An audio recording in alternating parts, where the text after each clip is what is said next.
The scenes in Rochester Wednesday night, that is Don Stevens. The Amerks took the lead but would lose to Laval 5-4 in the first game, best of 5. Joining us now on the West Her Hotline to talk about the Amerks is Kevin Oklobzija, longtime friend of ours. It did not occur to me until today that there's a horse race to talk about, Kevin. I'm sure you're good for a Preakness question at some point here, too. Sure, why not? Why not? Why not? I mean, two great subjects, the Amerks and the Triple Crown races. Absolutely, and there used to be a time when the Amerks would run concurrently with the Triple Crown season. Well, here we are in the playoffs. Right. Last year, pretty good, too. They got a chance to do it this year, then. Yeah. How do you like their chances in this round? I don't like them at all. Not at all. All right, thanks for being on, Kevin. Great. Great to catch up with you. Winner in the horse race, and we're done here. I think Laval is really good. I'm not saying the Amerks aren't, a very, very good team, but I just think Laval is a really good team. They have size, they have speed, whereas Syracuse had some big forwards who could get it on top of the D. They weren't all that mobile. Like, this team is fast, and they have mobility, and the Amerks D is mobile, but Laval can keep up with them. They can, I don't think it's a good matchup. But, with the name Rocket, you'd better be able to skate. That's right. And they have some guys who can, shoot some rockets from the point like Mayu. So it's a good matchup, but the regular season was 6-2 in favor of Laval, and I don't think that was far from, there's not that great a difference between the teams, but there's a reason Laval won the season series that definitively. This sounds a little bit similar to how the Amerks season ended. It might have been the year before last when they made it. They went on a bit of a run, but ran into Hershey, and Hershey had like a bunch of grown men with big beards. I feel like they were big, mean, and tough. Yeah, that's a good way to. Yeah, that's a good matchup. I'm not sure. Well, there's some experience on Laval as well, but they're not that seasoned like Hershey was. I think it's pretty similar to when we ran into Laval, in 2022. I think that would be a pretty good comparison. That was just a bigger, faster, stronger team, and the Amerks had a great, upset of Utica in the first round, and weren't able to get past Laval because they just weren't as good. And I sense that's probably the case, this year. Maybe game one was an aberration. It's not an aberration, but maybe they make adjustments. We've certainly all seen that. We've seen teams get blown out in game one of the series and win the series. So this was a one-goal game. Didn't feel like a one-goal game. It was, but it just didn't seem like there was any question Laval would score when they needed to. Do you feel like, with that in mind here, that the Amerks, maybe much like the Sabres, aren't physically what they need to be to really go on a run in the playoffs here? That's maybe an organizational thing that they just don't have that type of player. That's been true for how many of their 50-some years of existence, too? That's certainly a very good point. That's really what it is. They have some very highly skilled, top-end prospects, but they're pretty much all the same. So if you look at the team, they just don't have. I keep thinking, well, if Buffalo makes the playoffs, maybe they make it this year, or next year, if they'd made it this year, if they made it last year, whatever it may be, and put them up against Vegas, put them up against Florida. That's just a bad matchup.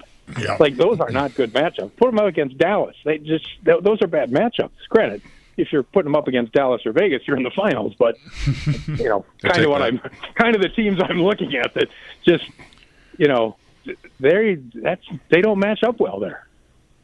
Kevin, how about Devon Levi? It sounded like he had a fine season. The Sabres will have a decision to make on him, I suppose.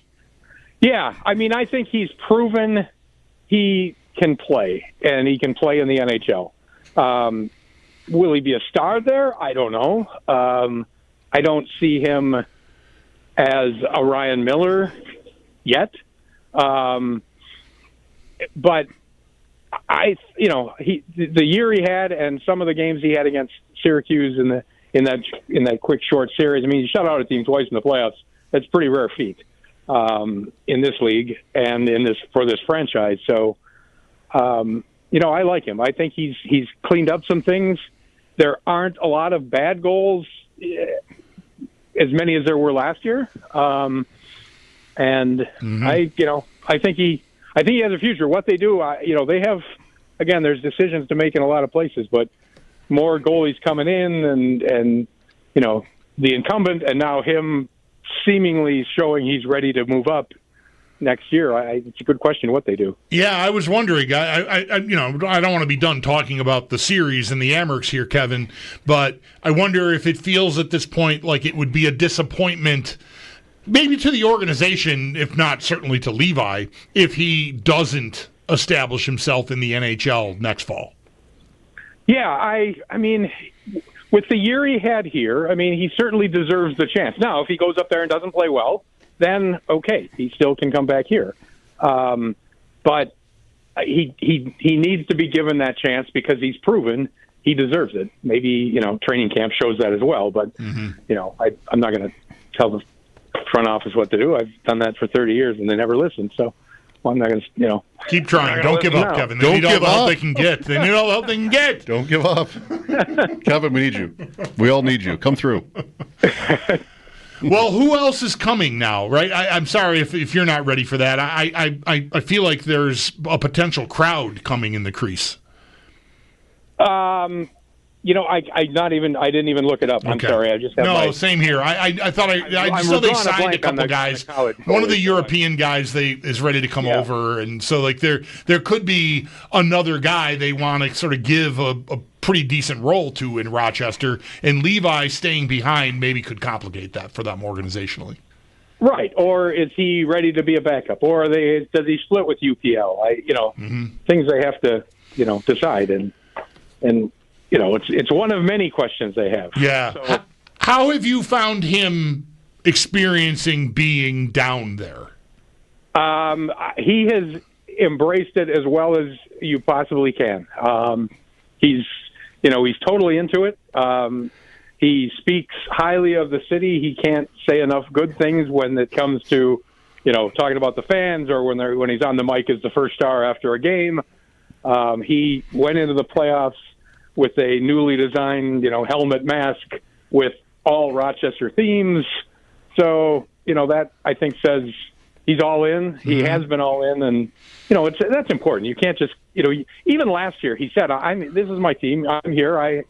This is my team now. Yeah, I was in Buffalo, but I'm here for a reason, and let's take care of that." So, I've been impressed with his ability to, to handle that, and just the way he has matured. And I don't want to say matured, but just shown. Yeah, I'm an Amerk, and that's why I'm here. I'm an Amerk. Let's get this done. Definitely not sulking, which is. Oh no, and he really never did. So, right, good.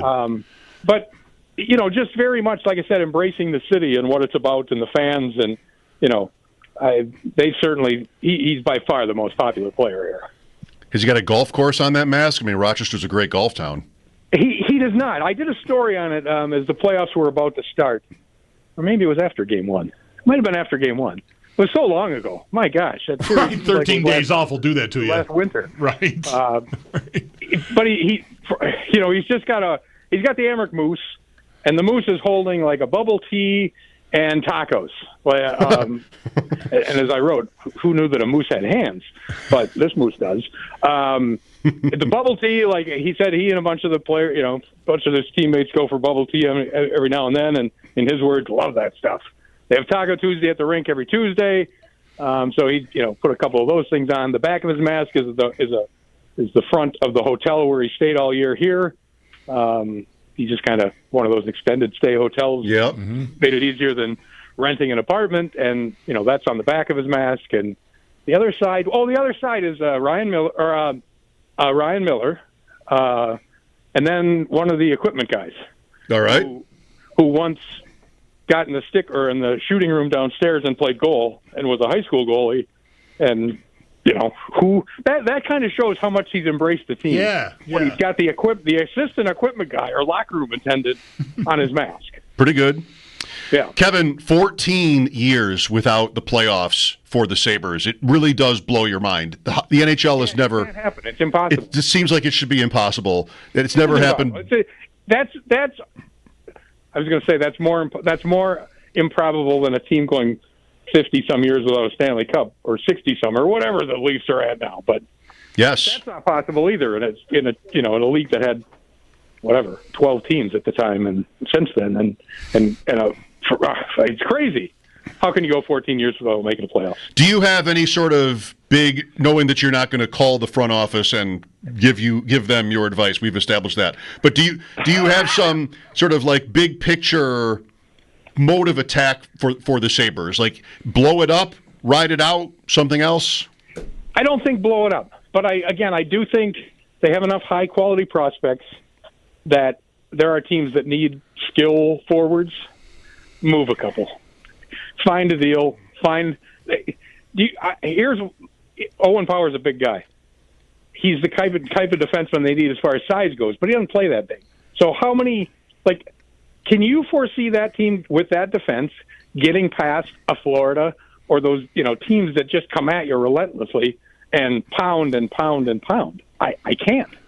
So they need that type of D, I think, and they need that type of forward, or three. Who do you like in the race tomorrow? I do like the Derby favorite. It's a field that isn't the greatest of fields, but journalism. You're biased, though. Journalism. You're biased. You're biased. Journalism. Of course, you're going to like journalism. Yeah. The fact that he got beat, it's kind of it's an industry that's in trouble or has been suffering. So, yeah. But I do like journalism. However, I like the 8 clever again, probably equally. Prep race was really good. Didn't go in the Derby. Jose Ortiz gets off Sandman, the 7, to ride the 8. I think that says, that says something too. That's the second mention of the 8 today. Two for the 8. Right. Very good. Good luck, Kevin. Well, I wouldn't be surprised if they run 1-2 in either order. What number is journalism? 2? He's the 2. Very good. You got to say the. It's like how we say the 190. Yes. Horse racing experts put the in there. That's to be noted. Kevin. Very good point. Yes. Great to talk to you again. Thanks for your time. Wait. Absolutely. Have a great one, guys. Before you hang up, where can we read you? Oh, he's gone. Spittin' Chicklets, he's been there. No, it's Pickin' Splinters. Pickin' Splinters is where you can find Kevin. Yeah. Is it that bad to mix those up?